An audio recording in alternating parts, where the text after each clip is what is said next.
Mbote Nabino Balandia Big Congo Télévision.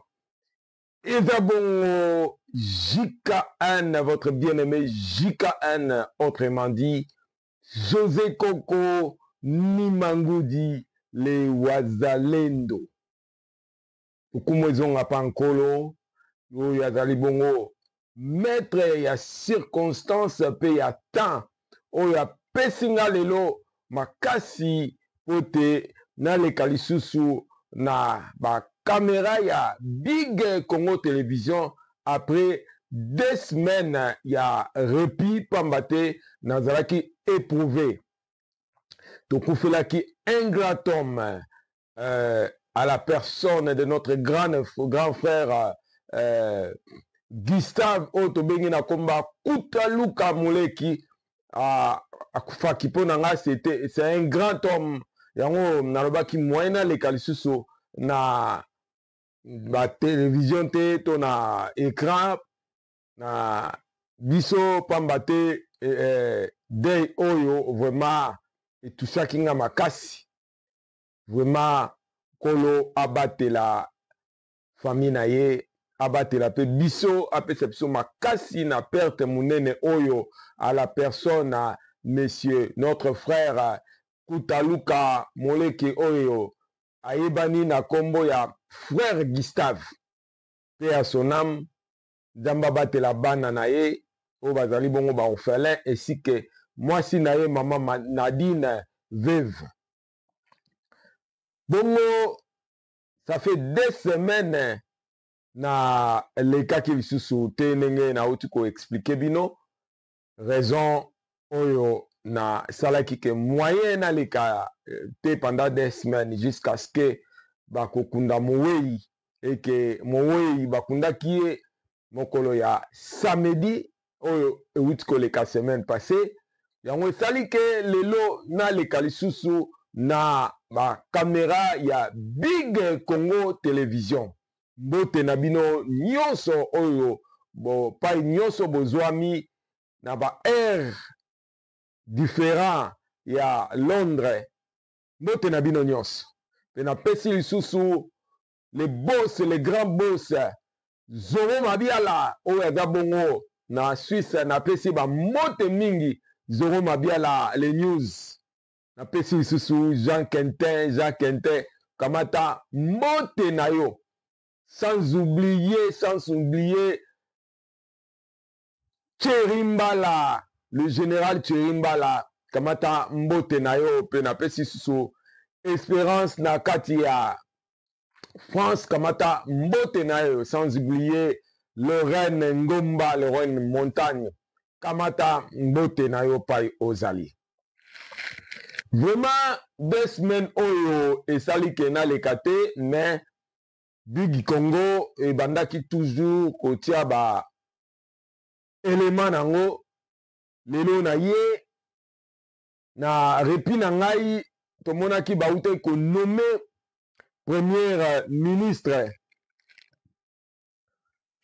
Judith Tuluka pour la première fois na mboka Congo mwana mwasi to mama azala premier ministre batu basepeli makasi na yango vraiment batu misu bazoloba eza base to batu misu bazoloba président asali ndenge wana mpona kosala théâtre mais eza théâtre te bino soki bolingi bokontinue kaka bokanisaka eza théâtre bokotikala mpe bongo vraiment tokotiela bino ndenge AFDC ndenge MLC ndenge UNC disons batu nyonso ya union pour la nation baparti nyonso wana bazokende okutana na premier ministre oyo bauta konome po te baluka baforme gouvernement eke toyebi ke bato ebele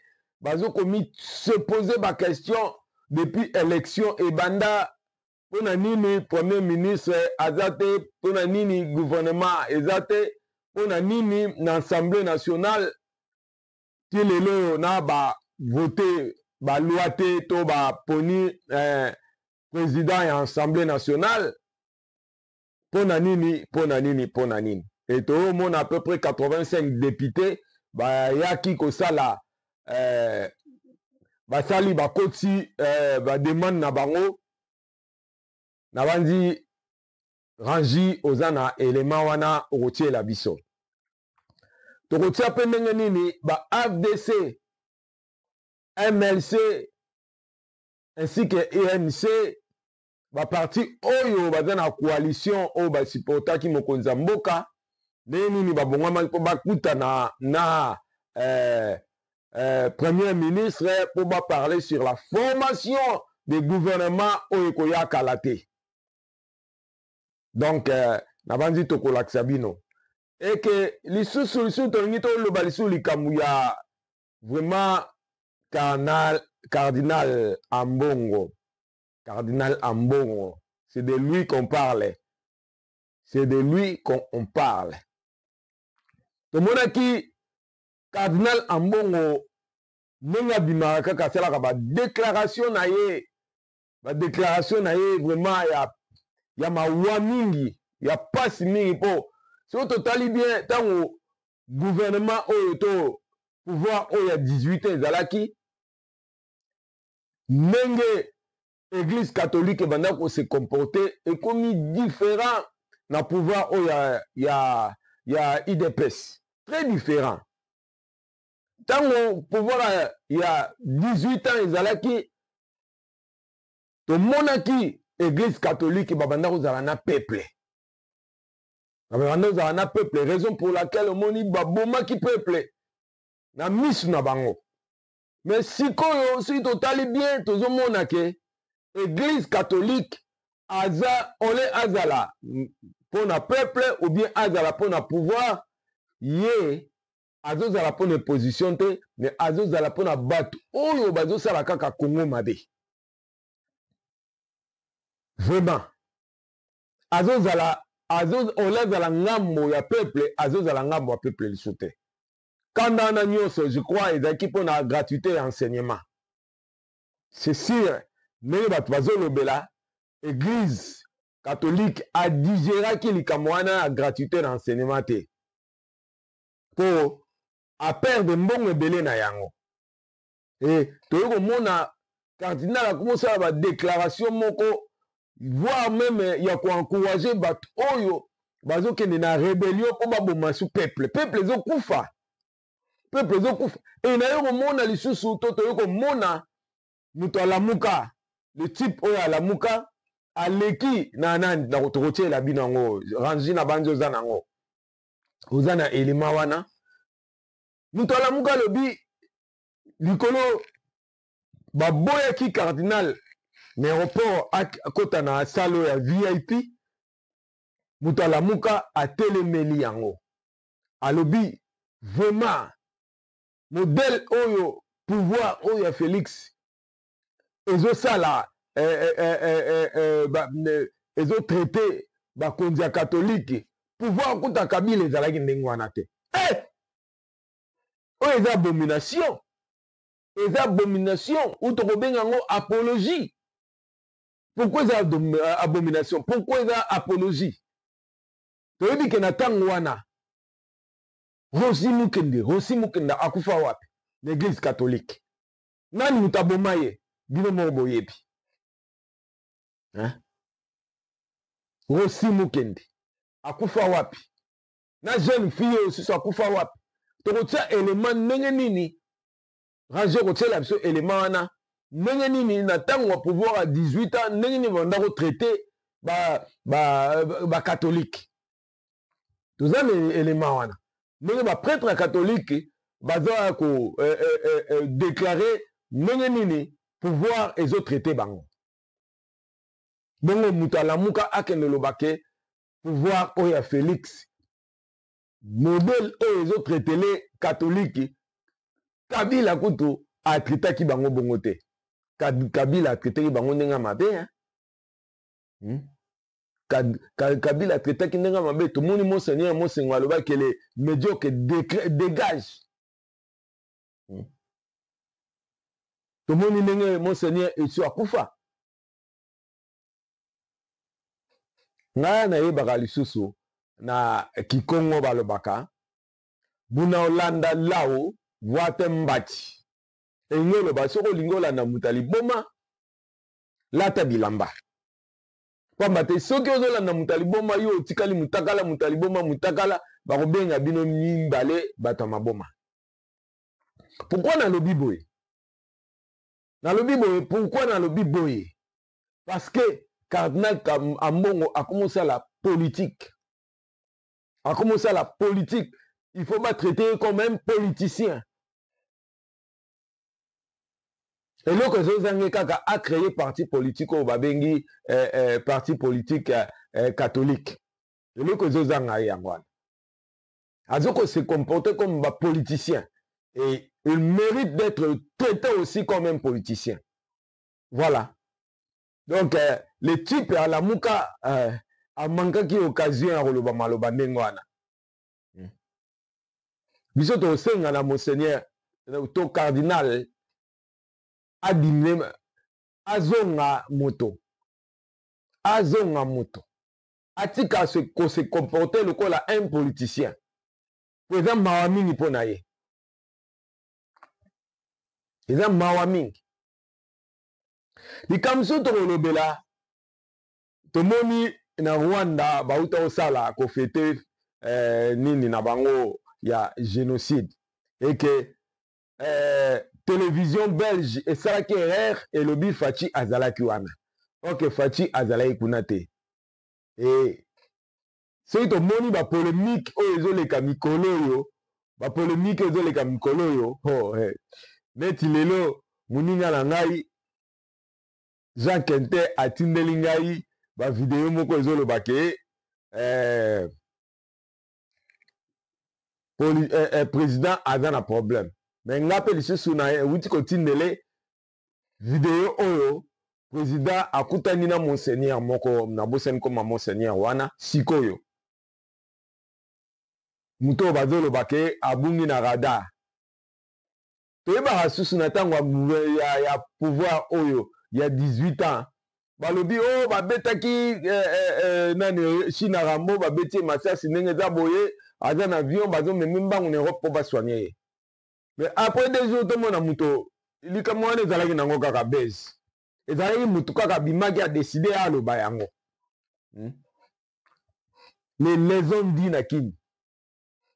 Notre président aza malam. Tout moni na ba vidéo batie Maman Martha Kembangu na Belgique, to moni ba vidéo batie famille ya président vraiment n'importe quoi. Muto a TikTok a salini ni wana saline base. Muto alandango te. Muto alanda te. C'est bien nenge Jean Kente a benga ngai pote à se renseigner. Mais tout va bien. Tomona mukwa tombolo tomone kalate azana e calme kaka nde to déplorer kaka nenge bauti ko assassiner sauvagement garde rapproché ya mukwa tondolo. Donc toyebite soki nani aza base ya tuerie oyo uti ko salama bazue babwaki ba côté ya Massina kuna régie des eaux na banzi na émission na biso ya ba combattant bolandaki président ya base ya rond-point Gambela amekaki ko expliquer nini elekaki. Voilà. Donc pone besoin na kene musika binomo boyebi ba analyse na nga ezalaka bobele pona 10 minutes. Et Nabanzi, Nasina commis à peu près na 14 minutes. Ranjinengazana a réclamé déjà, mais au début, ça fait 2 semaines à passer, donc il faut récupérer. Voilà. Donc, analyse à l'élo, et Zalaïka Poto Lobela, Likambu ya Nengenini, préparation, il y a nouveau gouvernement. Ezako Salama, neni premier ministre Judith Tuluka, Yambi lisusu bato oyo bazali na coalition na pouvoir oyo ya UDPS bongo kala te to na bandi fume blanc ekobima eke gouvernement ekosalama epe te oza sire na assemblée nationale biso tozosepela mboso bareconduire ye lisusu comme président ya assemblée nationale. Voilà mpona kosukisa na bandi soki okebi te bokomona nga susu soki information ezali mpona kosukisa na pesi bandeko nyonso oyo balandaka biso na pesi bango bambote kala te tozobongisa deuxième épisode ya mabala ya poto. Premier épisode esali vraiment succès makasi nde naza boye naza soki totali na fond na ngai tomona ke vraiment ba message d'encouragement etondi epi ba histoire ya sika ezoya kala te tokozwa deuxième épisode ya mabala ya poto. Mabala poto e tokomona tokozwa informe lisusu ba dégâts oyo basi ya poto bauti osala lisusu parce que vraiment kindoki basi ya poto bakomi kindumba bafemme mariée aza na mobali me kindumba.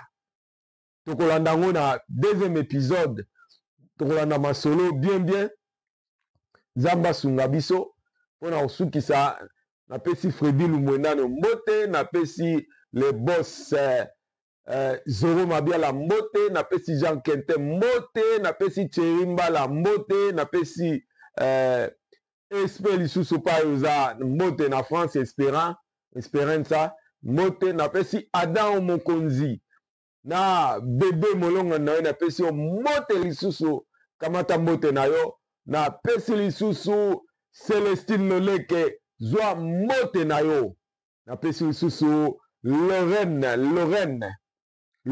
Ngomba Lorraine Montagne kamata mbote na yo sans oublier Divine la japonaise na kata Suisse kamata mbote na yo. Vraiment botikala malamu. Bye bye.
En rang serré dans une église comble, rien ne vient perturber ces fidèles catholiques de la paroisse Saint-Alphonse.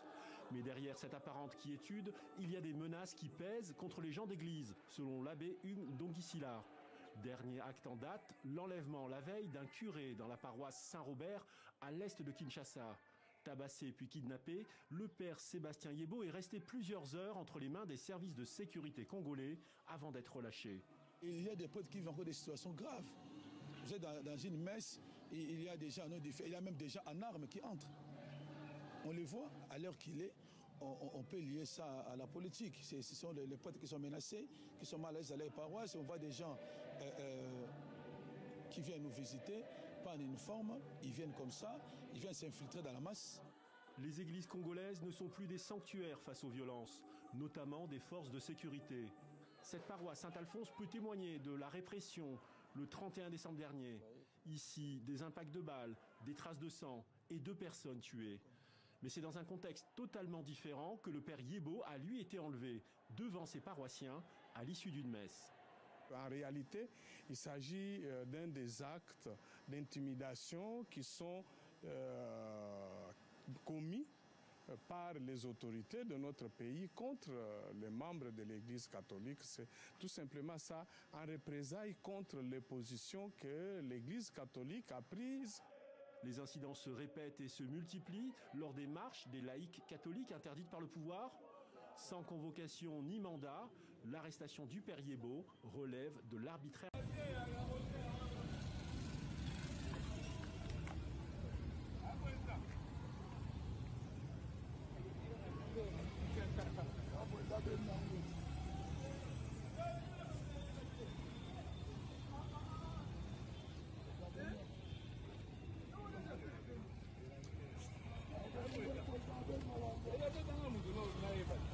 Watoya wa lelo na invitation ya son excellence madame la première ministre Toya wa en tant que force politique il y a union sacrée de la nation force wana eza dynamique agissant et bâtissant eza na kati yango 47 députés nationaux na ba députés provinciaux invitation oyo tozui eza po ya masolo ya formation gouvernement formation il y a gouvernement oyo ekosala na vision il y a son excellence monsieur le président de la République Félix Antoine Tshisekedi Tshilombo na masolo te awa lelo son excellence madame la première ministre apesi biso d'abord vision oyo ya format oyo tolingi toza na gouvernement oyo eza gouvernement oyo ko réduction ya train de vie ya ba institution gouvernement pe eza na dynamique wana ya ko réduire train de vie à ba institution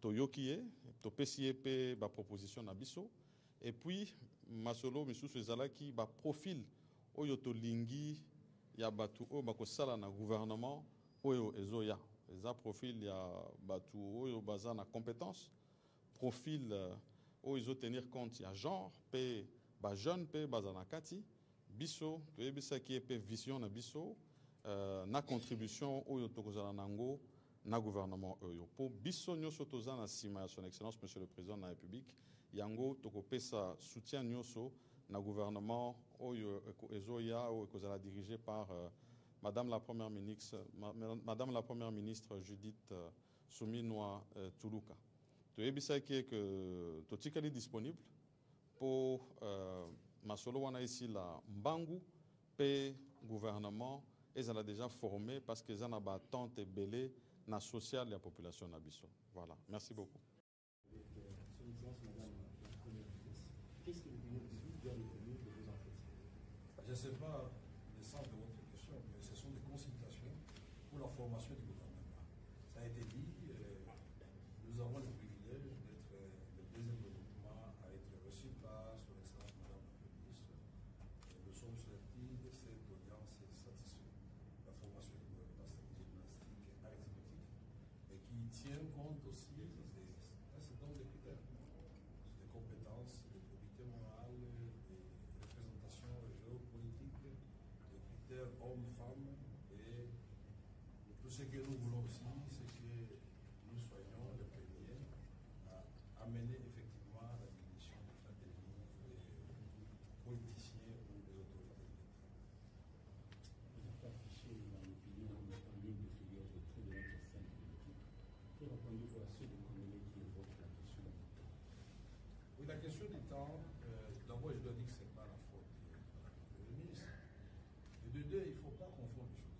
La République démocratique du Congo, ce n'est pas le Sénégal. C'est 2 345 000 km², c'est 100 millions d'habitants. Il faut prendre le temps nécessaire pour bien faire les choses. Je dis pour festiger le fait qu'il y a des choses qui auraient pu être réalisées au temps préparé. Parce qu'il concerne Madame le Premier ministre, estime qu'elle a été nommée le 1er avril. Aujourd'hui, nous sommes le 12, le 15. Elle a déjà fait des pré-consultations avec le président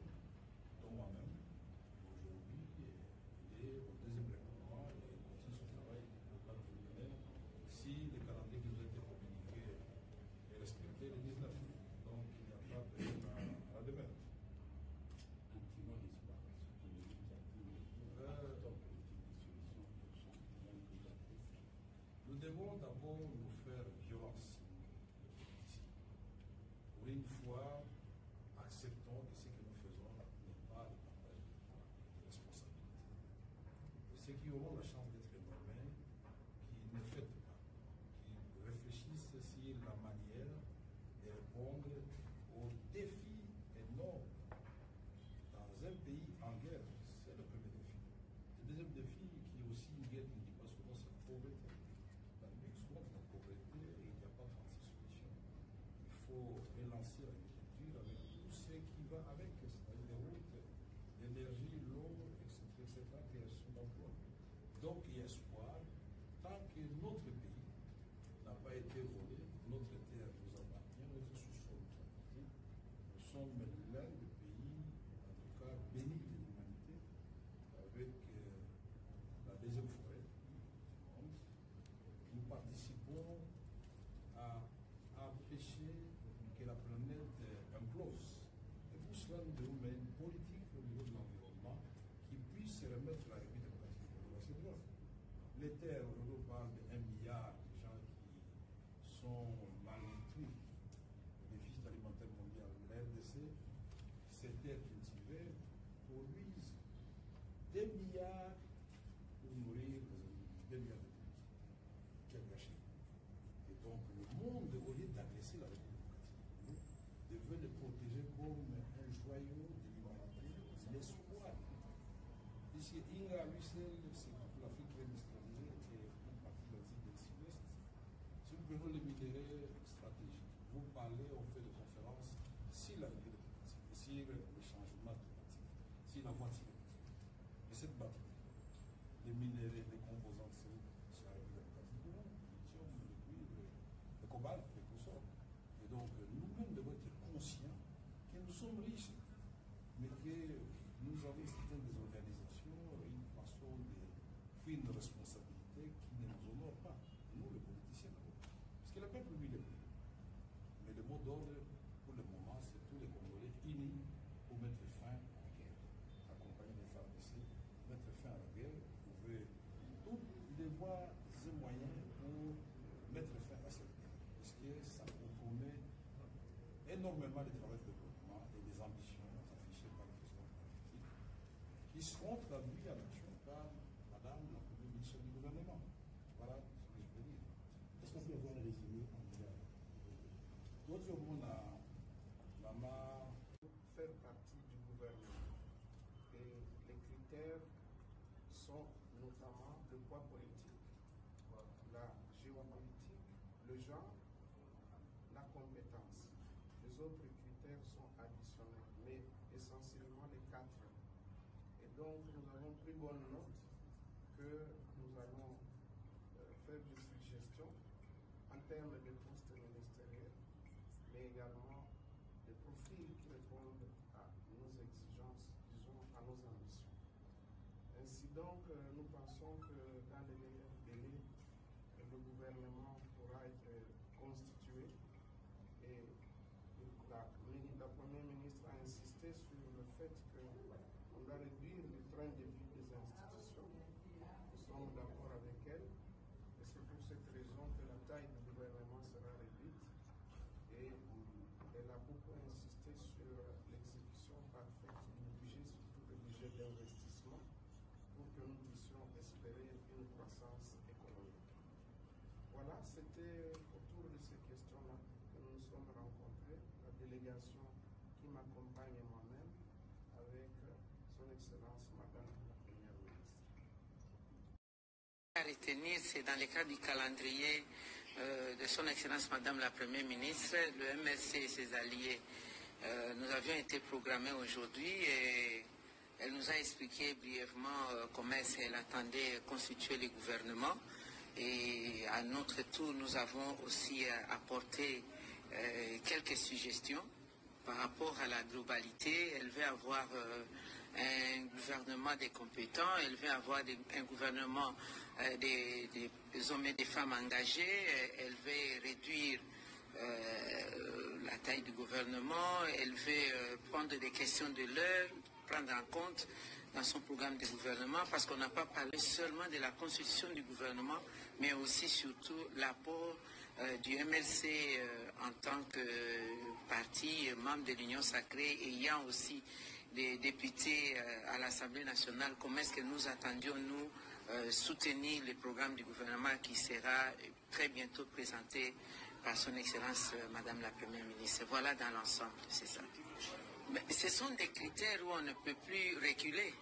Vous avez vu qu'avec la vision du chef de l'État, la volonté politique a été manifeste, non seulement à avoir des femmes dans des postes clés, des commandements, nous avions eu à la justice, environnement, portefeuille, même à la défense, dans d'autres institutions comme la Banque centrale et les cours et tribunaux, les conseils d'État.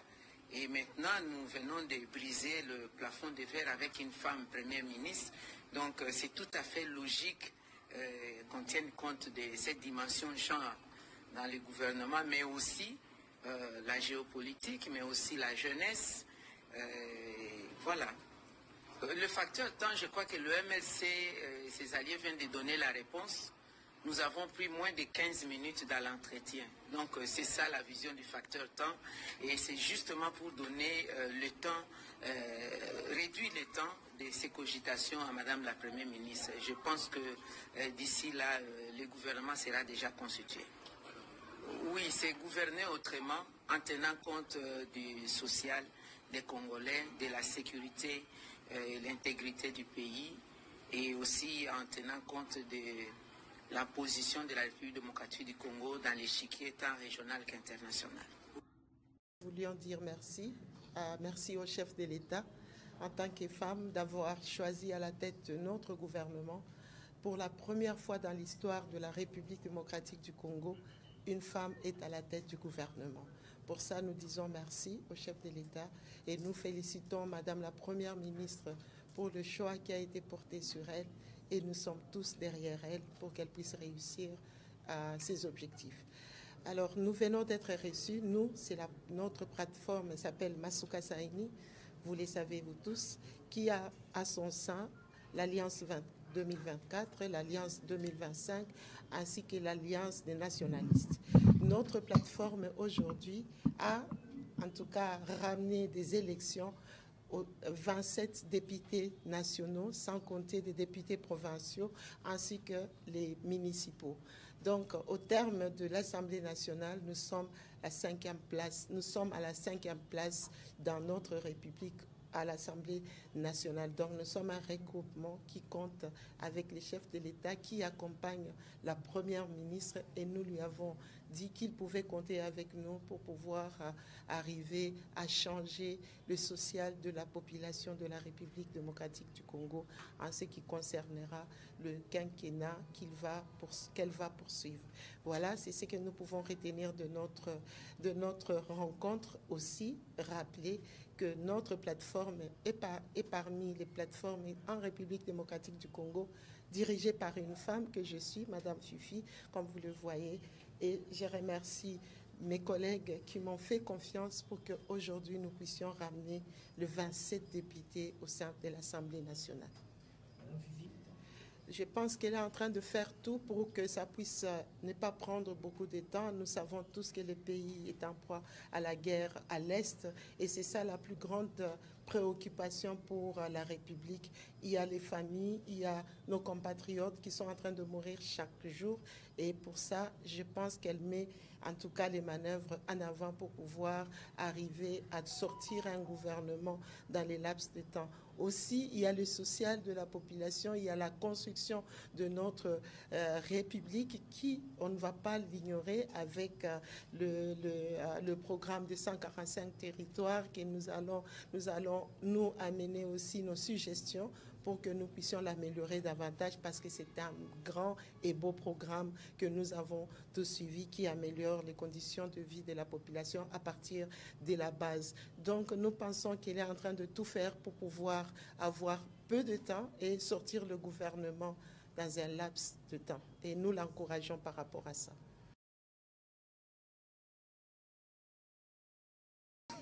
tunapika aksanti sana zaidi. Tunampikia mkubwa wa nchi Baba Felix Antoine Tshisekedi Tshilombo. Kama niko mama, ninampikia aksanti kwa kuchakula mama kukichwa ya gouvernement yetu ya Republique Democratique du Congo. Kama tunajua inakuwa ni mara ya kwanza Republique Democratique ilizaliwa, njo kunakuya mama kukichwa ya Republique. Na tunajua ya kama mama kama iko pale vitu vitabadilika. Njo pale tunaona bababa na bamama shetu ko nyuma yake. Shie ni banani ni platform ya Mama Fifi Masuka Saini inakuya kule katikati na Alliance 2024, Alliance 2025 na Alliance des Nationalistes. Shie peke yetu tunaleta ku gouvernement yetu na kwa assemblée yetu nationale tunaleta 27 députés. Tunakuya tunapatikana kama tunaenda kwa masomo batatuita tuko ba 5e. Donc tunatumika sana tuko parmi les 10 premiers. Mais chez tuko ba 5e. Na ile itamshindikiza mama premier ministre kufanya kazi yake na kuya na soutien kule kwa Assemblée nationale. Tunajua ya kama kazi ko mingi sana yenye anapasha kufanya, asa zaidi kuleta kimya kule West, bandugu wetu banabaua na anapenda aende nayo kuweka gouvernement yake muda kidogo sana, parce que kama inakawa wanduku wana continue beko na baua, hata vile kazi na continue konafanyika juu ya ile kimya kule West.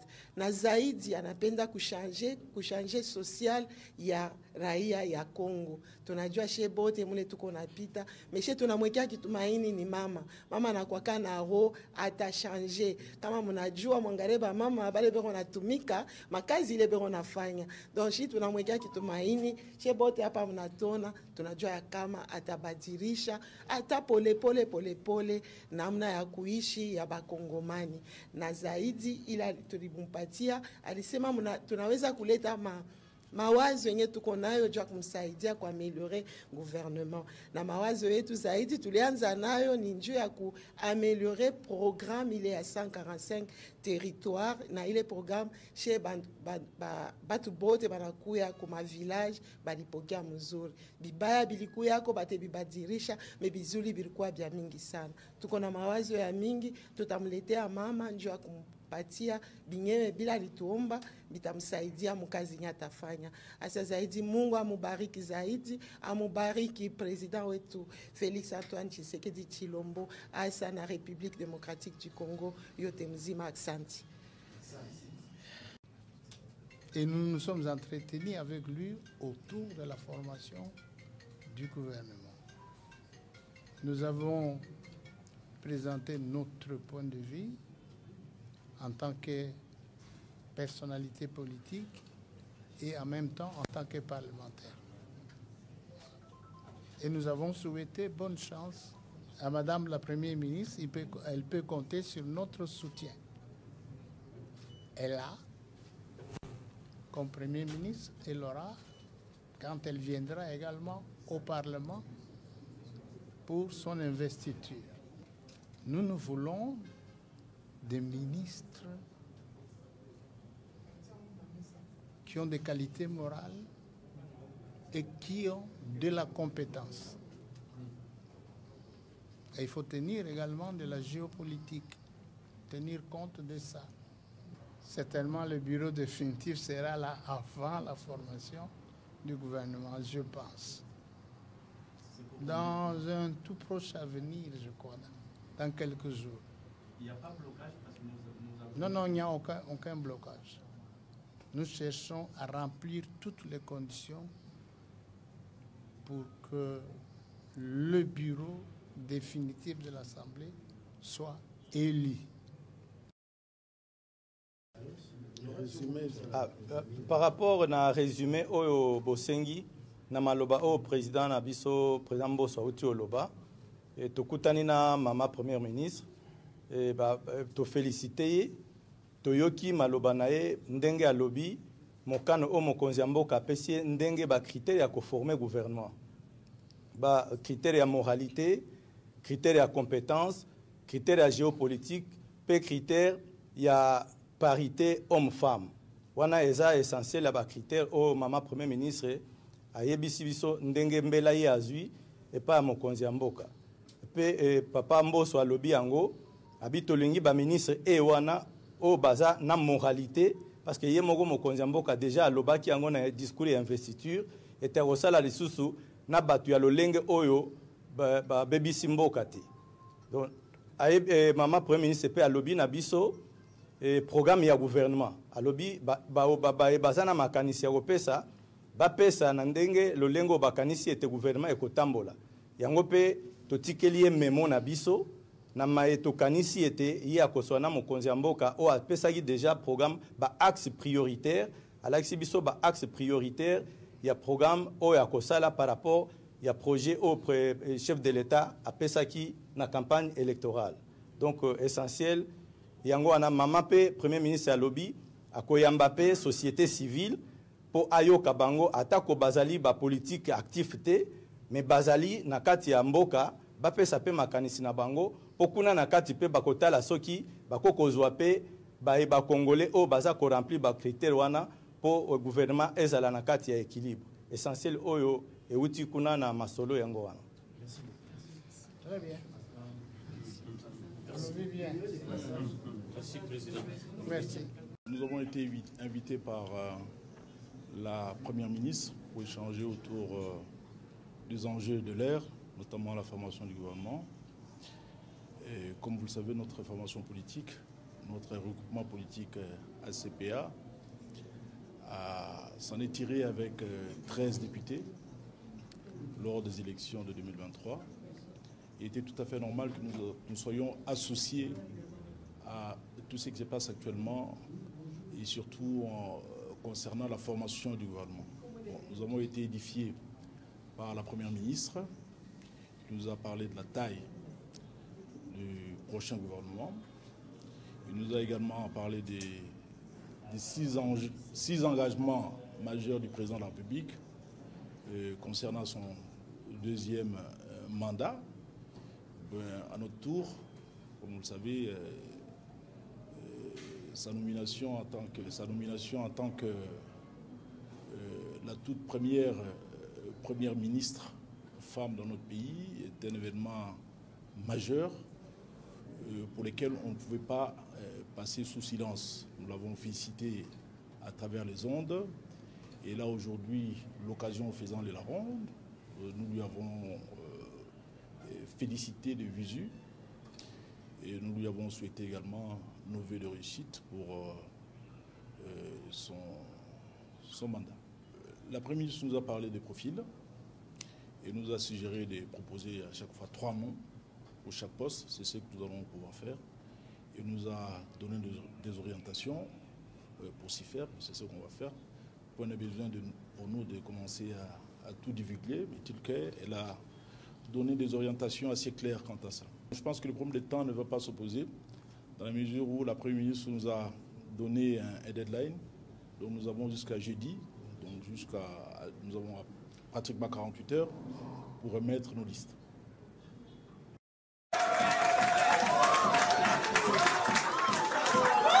Bandeko communauté ya bateke na bayaka balobi mbadi bakobunda na bango te bazali se moto moko balapindai devant le vice-premier ministre en charge intérieur et sécurité, maître Peter Kazadi Kakonde, oyo azwaki mission epai le président de la République Félix Antoine Tshisekedi Tshilombo koluka kimia koyoka bavi divergent entre communauté ya bateke na bayaka. A recommandation nyonso oyo bandeko bateke na bayaka bapesi adopté accepté donc ya kolongola ezali te kasi bayokani lokola mutu moko lelo muteke na muyaka bakoki koloba langage moko fier pe fierté oyo ministre intérieur ensemble na cabinet na ye directeur de cabinet Norbert Yamba Mupanzi, y compris ba membre ya cabinet, pe ba représentant et le président de la République, bazala ki wana sur place na médiation oyo pona koluka kaka kimia. Na ndenge tukuteli boyepona makambo oyo lekia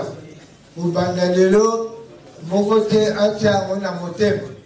Quand tukuteli na njera topesa na mbote ya kolia emononi tolia ndenge tozakolia liboso.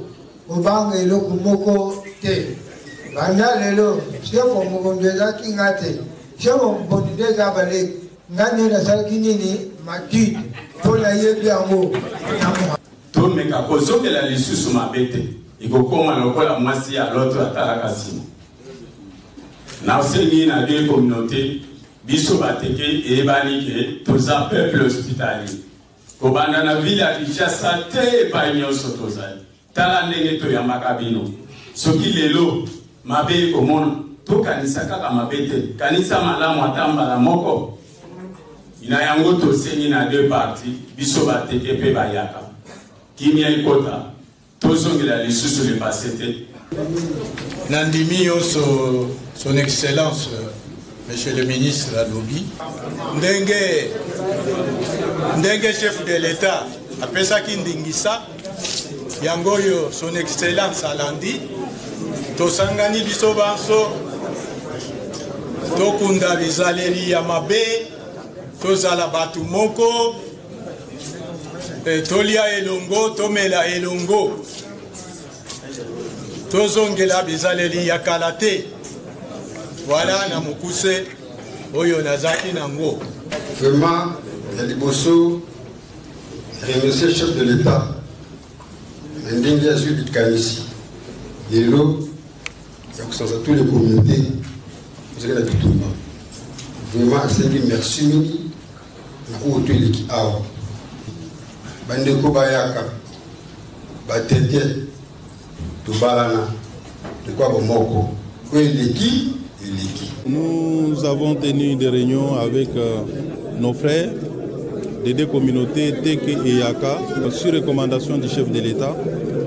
Aujourd'hui, nous venons d'adopter des documents importants.